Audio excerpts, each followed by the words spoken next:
ദൈവത്തിൻ്റെ അതിപരിശുദ്ധമായ നാമം മഹത്വപ്പെടുമാറാകട്ടെ.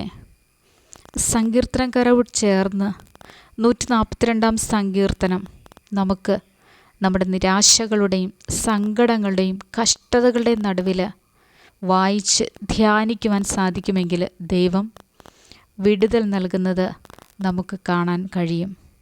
ദൈവത്തിൻ്റെ അത്ഭുതകരവും അതിശയകരവുമായുള്ള വചനങ്ങളിലൂടെ നമ്മുടെ നിരാശകളെ ദൈവം ഇതെല്ലാ ദിവസവും മാറ്റിത്തരും. 142 സങ്കീർത്തനം നമുക്ക് വായിക്കാം. ഞാൻ യഹോവയോട് ഉറക്കെ നിലവിളിക്കുന്നു. ഞാൻ ഉച്ചത്തിൽ യഹോവയോട് യാചിക്കുന്നു. അവൻ്റെ സന്നിധിയിൽ ഞാൻ എൻ്റെ സങ്കടം പകരുന്നു. എൻ്റെ കഷ്ടത ഞാൻ അവനെ ബോധിപ്പിക്കുന്നു. എൻ്റെ ആത്മാവ് എൻ്റെ ഉള്ളിൽ വിഷാദിച്ചിരിക്കുമ്പോൾ നീ എൻ്റെ പാതയെ അറിയുന്നു. ഞാൻ നടക്കുന്ന പാതയിൽ അവർ എനിക്ക് ഒരു കെണി ഒളിച്ചു വച്ചിരിക്കുന്നു. വലത്തോട്ട് നോക്കി കാണണമേ. എന്നെ അറിയുന്നവൻ ആരുമില്ലല്ലോ. ശരണം എനിക്ക് പോയിപ്പോയിരിക്കുന്നു. എൻ്റെ പ്രാണനു വേണ്ടി ആരും കരുതുന്നില്ല. യഹോവേ, ഞാൻ നിന്നോട് നിലവിളിച്ചു. നീ എൻ്റെ സങ്കേതവും ജീവനുള്ളവരുടെ ദേശത്ത് എൻ്റെ ഓഹരിയും എന്നു ഞാൻ പറഞ്ഞു. എൻ്റെ നിലവിളിക്ക് ചെവി തരണമേ.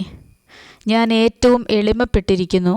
എന്നെ ഉപദ്രവിക്കുന്നവർ എന്നിലും ബലവാന്മാരാകിയാൽ അവരുടെ കയ്യിൽ നിന്ന് എന്നെ വിടുവിക്കണമേ. ഞാൻ നിൻ്റെ നാമത്തിന് സ്തോത്രം ചെയ്യേണ്ടതിന് എൻ്റെ പ്രാണനെ കാരാഗൃഹത്തിൽ നിന്ന് പുറപ്പെടുവിക്കണമേ. നീ എന്നോട് ഉപകാരം ചെയ്തിരിക്കയാൽ നീതിമാന്മാർ എൻ്റെ ചുറ്റും വന്നുകൂടും. ഈ വചനങ്ങളിലൂടെ ദൈവം നമ്മോട് പറയുന്നത്, ഞാൻ ഉച്ചത്തിൽ യഹോവയോട് യാചിക്കുന്നു. അവൻ്റെ സന്നിധിയിൽ ഞാൻ എൻ്റെ സങ്കടം പകരുന്നു. ദൈവത്തിൻ്റെ സന്നിധിയിലിരുന്ന് നമ്മുടെ സങ്കടങ്ങളെ നമുക്ക് പറയാൻ സാധിക്കുമെങ്കിൽ നമ്മുടെ വിഷയങ്ങളിന്മേൽ ദൈവം അത്ഭുതകരമായിട്ടുള്ളൊരു വിടുതൽ നൽകുന്നതാണ്. എൻ്റെ കഷ്ടത ഞാൻ അവനെ ബോധിപ്പിക്കുന്നു. നമ്മുടെ കഷ്ടതകൾ ദൈവത്തോട് സമർപ്പിക്കുവാൻ, ദൈവത്തോട് പറയുവാൻ നമുക്ക് സാധിക്കണം. ഉള്ളിൽ വിഷാദിച്ചിരുന്നുകൊണ്ട് ദൈവത്തെ വിളിക്കാതെ നടക്കരുത്. നിരാശയുടെ പടുകുഴിയിലൂടെ നടക്കുമ്പോഴും ദൈവം വിടുതൽ നമുക്കായിട്ട് വച്ചിട്ടുണ്ട്.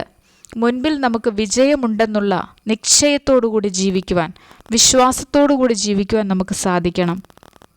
ആരോടും പറയാനില്ലാതെ, നമ്മെ കേൾക്കാൻ ഒരാളുമില്ലല്ലോ എന്നോർത്ത് വിഷമിച്ചിരിക്കാതെ ദൈവത്തിൻ്റെ സന്നിധിയിൽ മുഴങ്കാൽ മടക്കിക്കൊണ്ട്, ദൈവമേ, എൻ്റെ വിഷയങ്ങളിതാണ്, എൻ്റെ സങ്കടങ്ങളിതാണ്, എനിക്കെൻ്റെ വിഷയത്തിന്മേൽ മറ്റാരോടും പറയാനില്ല, എൻ്റെ സങ്കടങ്ങൾ കേൾക്കുന്നത് എൻ്റെ യേശു മാത്രമാണെന്ന് പറയുവാൻ സാധിക്കണം.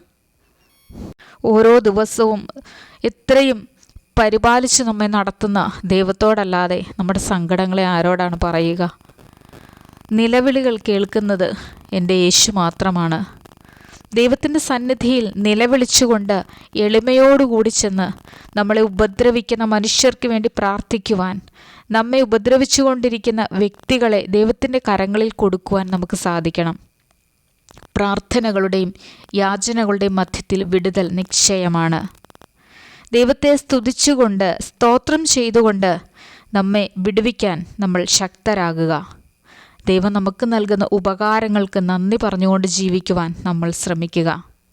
സന്തോഷവും സമാധാനവുമുള്ളൊരു ജീവിതത്തിലൂടെ കടന്നു പോകുന്നതിനായിട്ട് നമുക്ക് പ്രാർത്ഥിക്കാം.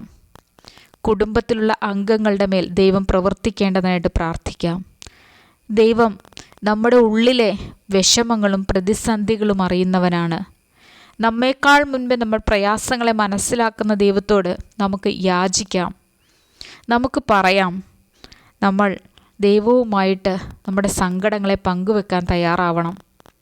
കൂട്ടുകാരോ വീട്ടുകാരോ ഒന്നും നമ്മുടെ സങ്കടങ്ങൾക്ക് പരിഹാരമല്ല.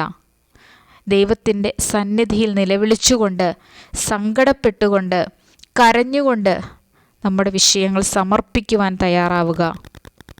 142 സങ്കീർത്തനം 3 തവണയെങ്കിലും ഒരു ദിവസം എഴുതിക്കൊണ്ട് ദൈവത്തെ ധ്യാനിക്കുവാൻ കഴിയുമെങ്കിൽ നിരാശയോടുകൂടി ആയിരിക്കുന്ന വിഷയങ്ങളിൽ ദൈവം അത്ഭുതകരമായിട്ടുള്ള വിടുതൽ നമുക്ക് നൽകുന്നത് കാണാം. അനുഭവിച്ചറിഞ്ഞുകൊണ്ട്, ദൈവത്തെ നന്ദി പറഞ്ഞുകൊണ്ട്, സ്തോത്രം കരയറ്റിക്കൊണ്ട് ഓരോ ദിവസവും കഴിഞ്ഞു പോകുവാൻ നമുക്ക് കഴിയണം. എല്ലാത്തിനും ദൈവം സഹായിക്കട്ടെ. ആമേൻ.